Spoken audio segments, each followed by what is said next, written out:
We said we were going to fight organized crime in all sectors, that we were going to cut off their finances, that we were going to go where no one had gone before. And today, another operation. The civil police and the public prosecutor's office of São Paulo launched an operation early today to investigate a money scheme linked to the PCC and public transportation here in the capital. An investigation that started in 2020. The suspicion is that the criminal organization uses the companies to launder money. The agents are executing 5 temporary arrest warrants and 103 search and seizure warrants.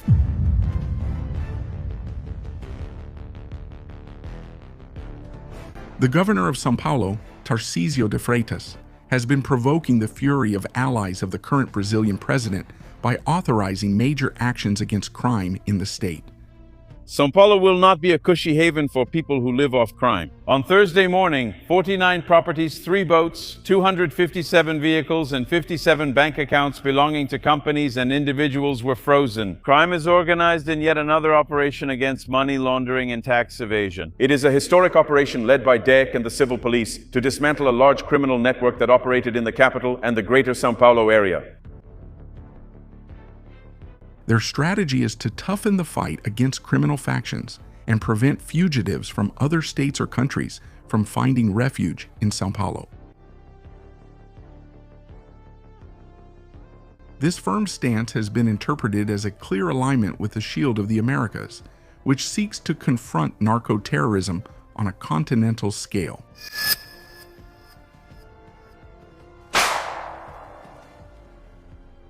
Tarcísio publicly stated that he supports labeling Brazilian factions as narco-terrorists, which opens the door for international cooperation and legitimizes tougher measures against organized crime. His meeting with Gabriel Escobar, the chargé d'affaires of the United States in Brazil, was seen as a clear sign of closer ties with Washington, which could result in technological and military support from the United States for the São Paulo police forces. Tarcísio's meeting with a White House leader in Brazil sparked a strong reaction at the Palácio do Planalto, which fears losing its leading role in the public security debate. Just so we understand, there is no American ambassador here in the federal capital. There is a chargé d'affaires, and he was summoned by Guilherme Boulos to go to the Chamber of Deputies to give explanations about this meeting with the governor of São Paulo, who has been advocating for direct dialogue. But could this massive crackdown on crime in São Paulo have an impact throughout Brazil? Welcome to Vida no Quartel. If you're a criminal, you can stop smiling. You're being filmed. There are already more than 125,000 cameras connected throughout the state, on the ground and now also in the air, identifying fugitives from justice, stolen vehicle plates, and using artificial intelligence to track and capture criminals who have just committed a crime. The governor of São Paulo has emphasized that the state cannot become a refuge for international or national criminals who ally themselves with the PCC. This strategic vision puts the state in line with practices adopted in countries like El Salvador, where Nayib Bukele implemented zero-tolerance policies against gangs. The possibility of Tarcísio visiting El Salvador to directly discuss successful measures implemented there is increasingly being discussed behind the scenes and may become a reality.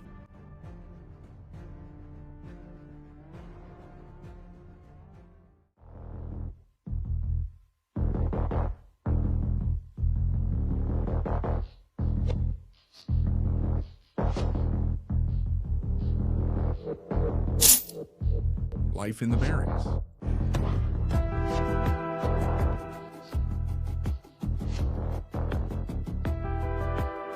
The São Paulo Military Police is recognized for its robust structure and for specialized units in high-risk missions.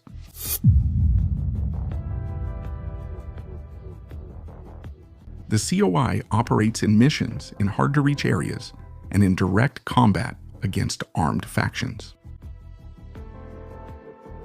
Rota is feared for its quick response and its actions in urban confrontations.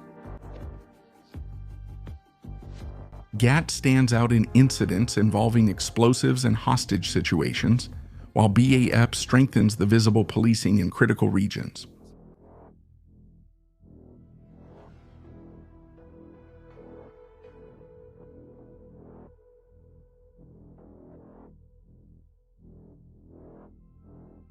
In the civil police, the Special Reaction Group specializes in crisis management and operates in delicate operations, while GERA focuses on capturing highly dangerous criminals. Put your hands up, man! I've already searched your house! These units working together create a security cordon that aims to mitigate the reach of the PCC, not only curbing violent actions, but also cutting off financial networks and arresting leaders who command well-organized structures.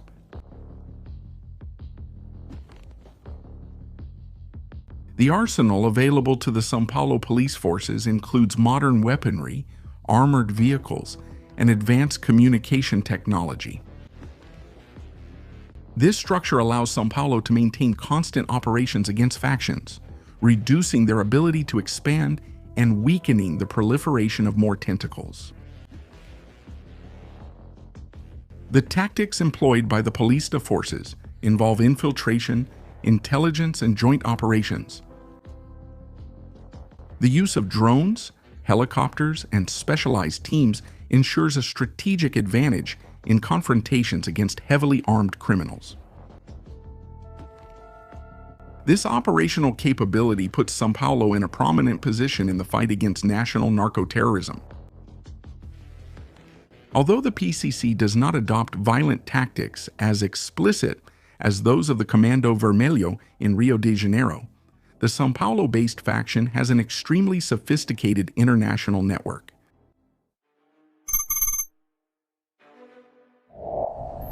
Oh, right, damn it, daughter. Get down! Amado! There's a child! Tem criança! Get down, people! Daughter! There's a child here! There's a child! Go, child! Go, child! There's a child here! There's a child here! Come. Can Priscilla? Yeah, that's me. No. Now! Go! Thank you. Its tentacles reach extremist groups like Hezbollah, creating connections that go far beyond traditional drug trafficking. This global expansion forces São Paulo's police forces to establish bilateral agreements with foreign institutions, including Interpol and even the Israeli Mossad, to ensure access to information and technologies to fight organized crime.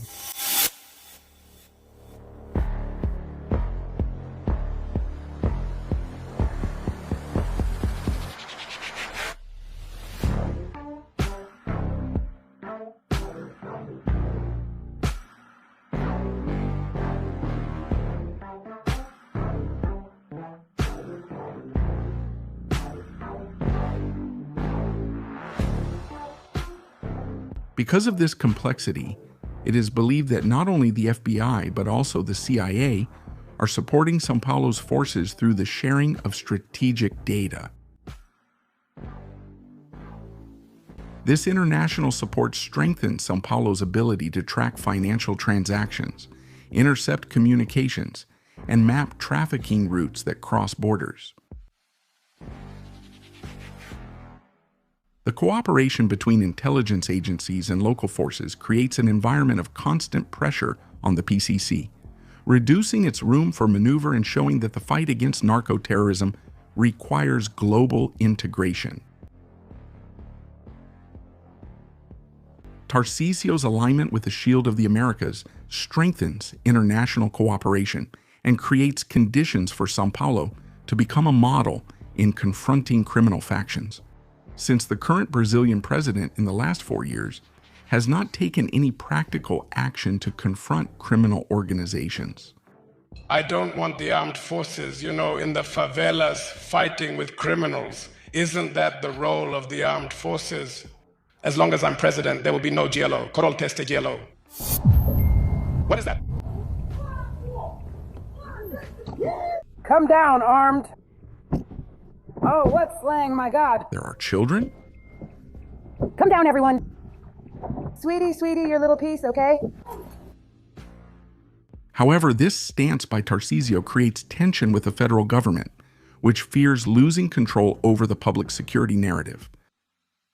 The impact of the actions in São Paulo could extend to all of Brazil, considering that the state holds the largest share of the national GDP. The fight against factions in São Paulo has the potential to weaken criminal networks that are using the Brazilian financial system to launder money and feed the power of factions that are now entrenched in all sectors of society, creating a ripple effect on national public security. There is a lot of speculation that Tarcísio might travel to El Salvador at any moment to speak directly with Nayib Bukele about measures implemented there. If this approach is confirmed, São Paulo could import successful practices in the fight against organized crime, further strengthening its position as a leader in the fight against narco-terrorism, which could lead to a widespread change in the national public security policy. Leave your opinion here in the comments about Tarcísio's actions in São Paulo, who is taking action even without the support of the current Brazilian leader.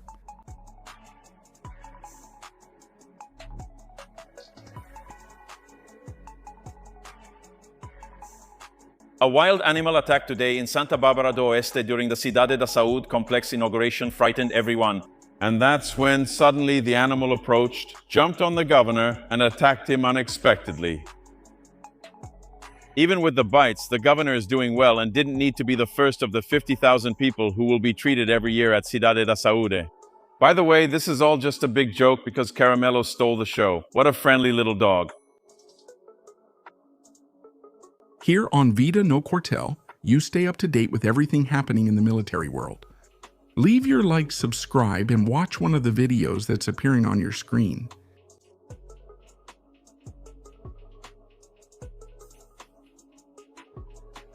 Onward, fighters. See you next time.